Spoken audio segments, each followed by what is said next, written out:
Kegiatan bersepeda telah menjadi suatu kegiatan dan agenda rutin yang dilakukan setiap minggu pagi oleh para awak Broadcast Bike Community atau BroBit.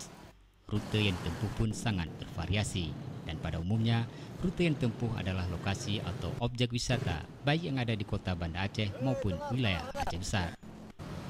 Setelah berhasil menempuh rute Matai Sarah Lepung dan Sarah Lepung Matai pada pekan lalu, awak BroBit TVRI Aceh hari ini kembali menguji ketangguhan dengan menempuh rute yang lebih menantang dan berat, yaitu Matai Ujung Bate Matai. Perjalanan pada awalnya tidak begitu menantang dan berat.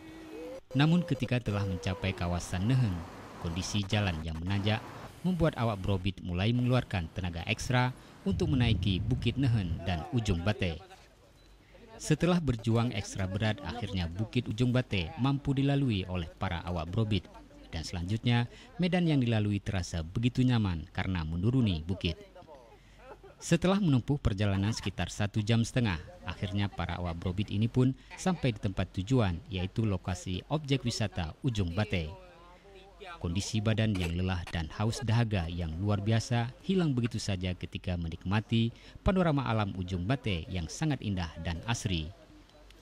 Setelah puas menikmati panorama alam dan menikmati berbagai minuman segar yang dijual di lokasi ini dan istirahat secukupnya, para awak BroBit pun harus kembali berjuang menempuh rute Ujung Bate Matai. Perjalanan pulang terasa begitu berat, terlebih kondisi cuaca dan terik matahari yang menyengat. Namun seluruh awak BroBit mampu pulang dengan kondisi sehat dan selamat hingga sampai ke tujuan. Tim Liputan TVRI melaporkan.